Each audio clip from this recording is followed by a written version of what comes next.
Assalamualaikum warahmatullahi wabarakatuh. Perkenalkan, nama saya Hairunisa dengan NPM 2448202B dari Prodi Akuntansi 25A. Di sini saya akan mempresentasikan yaitu salah satu salat wajib kita, yaitu salat subuh. Salat subuh merupakan salat wajib 2 rakaat yang dikerjakan pada waktu fajar, yaitu mulai dari terbitnya fajar sampai sebelum matahari terbit. Salat ini termasuk salat yang paling utama karena dilakukan pada waktu yang sangat singkat dan di awal hari, saat kebanyakan orang masih tidur. Rasulullah SAW bersabda, "Barang siapa yang melaksanakan salat subuh, maka ia berada di dalam jaminan Allah." Hadis ini menunjukkan betapa istimewanya salat subuh di sisi Allah Subhanahu wa Ta'ala. Niat sholat subuh. Sebelum melaksanakan sholat, kita membaca niatnya. Lafaznya adalah sholli fardu subhi rokataini mustaqbilal kiblati anillahi ta'ala. Yang artinya, aku niat sholat fardu subuh 2 rakaat menghadap kiblat karena Allah Ta'ala.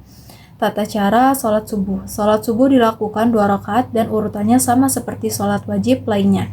Yang pertama itu adalah tahbiratul ihram sambil mengangkat tangan. Yang kedua adalah membaca doa iftitah. Yang ketiga adalah membaca surat Al-Fatihah, lalu dilanjutkan dengan surat pendek, seperti Al-Ikhlas atau Al-Falaq. Yang keempat adalah ruku sambil membaca Subhana rabbiyal azimi wa bihamdi. Yang kelima adalah i'tidal, kemudian sujud 2 kali dan duduk di antaranya. Yang keenam itu adalah lalu berdiri untuk rakaat kedua, kembali membaca Al-Fatihah dan surat pendek. Membaca doa kunut. Nah, yang membedakan sholat subuh dengan sholat wajib lainnya adalah doa kunut, yaitu dibaca pada rakaat kedua setelah bangun dari ruku. Doa kunut dibaca sambil berdiri dengan mengangkat tangan, yaitu lafaznya adalah Bismillahirrahmanirrahim. Allahumma dini fiman hadait, wa afini fiman afait, wa tawallani fiman tawallait, wa barik li fiman a'tait, wa kini birahmatika syarra man qadait, fa innaka taqdi ala yuqda alaik, wa innahu la yuzillu man walait, wa la yuzu man adait. Tabarak rabbana wa ta'alaik, falakal hamdu ala ma qadait, astaghfiruka wa atubu ilaik, wa sallallahu ala sayyidina Muhammadin nabi ummi wa ala alihi wa sahbihi wa sallam. Yang artinya, ya Allah, berilah aku petunjuk sebagaimana orang yang telah Engkau beri petunjuk. Berilah aku kesehatan sebagaimana orang yang telah Engkau beri kesehatan. Pimpinlah aku sebagaimana orang yang telah Engkau pimpin. Berikanlah aku pada apa yang Engkau karuniakan. Lindungilah aku dari kejahatan yang telah Engkau tetapkan. Sesungguhnya Engkau yang menetapkan dan tidak ada yang dapat menetapkan atasmu. Tidak akan hina orang yang Engkau pimpin, dan tidak akan mulia orang yang Engkau musuhi. Maha suci Engkau, wahai Tuhan kami, dan maha tinggi Engkau, kami memohon ampun kepadamu dan bertobat kepadamu. Setelah membacakan doa kunut, kemudian kita akan sujud seperti biasa, lalu at-tahiyat terakhir, dan menutup salat dengan salam. Keutamaan salat subuh.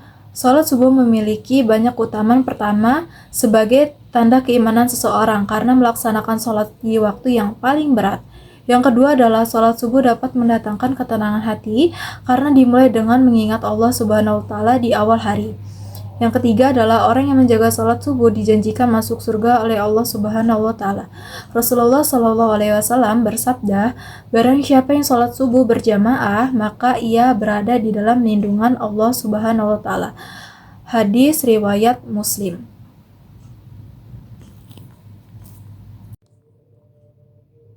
Selain itu, sholat subuh juga mengajarkan kita tentang disiplin dan keikhlasan. Bangun di waktu dini hari bukan hal yang mudah, apalagi ketika tubuh masih ingin beristirahat. Tapi disinilah Allah menguji siapa yang benar-benar taat. Siapa yang meninggalkan kasur yang empuk untuk berwudu dan menghadapnya, disitulah kita masih melatih jiwa tunduk dan patuh kepada perintah Allah. Waktu sholat subuh menjadi momen yang paling tenang dalam sehari. Udara masih sejuk, suasana masih hening, dan ketika hati terasa lebih khusyuk. Itulah sebabnya banyak ulama mengatakan bahwa sholat subuh adalah waktu yang paling baik untuk mendekatkan diri kepada Allah dan untuk memohon di awal hari. Bahkan di dalam Al-Quran, Allah Subhanahu wa Ta'ala berfirman dalam surat Al-Isra ayat 78, dirikanlah sholat dan sesudah matahari tergelincir sampai gelap. dan dirikanlah pula sholat subuh, sesungguhnya sholat subuh itu disaksikan oleh malaikat. Ayat ini menunjukkan bahwa sholat subuh disaksikan langsung oleh malaikat, yang artinya amalan kita pada waktu itu saat diperhatikan oleh Allah Subhanahu wa Ta'ala. Maka betapa beruntungnya orang yang menjaga sholat subuh tepat pada setiap hari. Selain itu, orang yang terbiasa sholat subuh juga merasakan ketenangan batin dan keberkahan hati. Hari yang mulai beribadah kepada Allah akan terasa lebih ringan dijalani, pikiran akan lebih jernih, hati lebih tenang, dan langkah lebih mantap untuk menghadapi aktivitas harian. Rasulullah Shallallahu Alaihi Wasallam juga bersabda, "Berikanlah kabar gembira bagi orang-orang yang berjalan di kegelapan menuju masjid untuk salat subuh, bahwa mereka akan mendapatkan cahaya yang sempurna pada hari kiamat." Hadis Bukhari, Abu Daud, dan Tirmizi. Hadis yang menggambarkan bahwa salat subuh adalah cahaya baik di dunia maupun di akhirat. Orang yang menjaga salat subuh akan mendapatkan cahaya dan menerangi jalannya di hari kiamat. Jadi, dengan rajin melaksanakan salat subuh, kita bukan hanya mendapatkan pahala, tetapi juga akan mendapatkan perlindungan, keberkahan, dan cahaya di dunia serta di akhirat kelak. Dari penjelasan ini, kita bisa mengambil pelajaran bahwa sholat subuh bukan hanya kewajiban, tetapi juga keberkahan di dalam hidup kita. Melalui sholat subuh, kita belajar disiplin, sabar, dan ikhlas. Mulailah hari dengan sholat subuh agar kita bisa mendapatkan ketenangan, rezeki yang berlimpah, dan perlindungan dari Allah Subhanahu wa Ta'ala. Demikian presentasi dari saya, semoga bisa bermanfaat dan bisa menambah semangat kita untuk bisa menjaga sholat, terutama di waktu sholat subuh. Saya akhiri, wabillahi taufiq wal hidayah. Wassalamualaikum warahmatullahi wabarakatuh.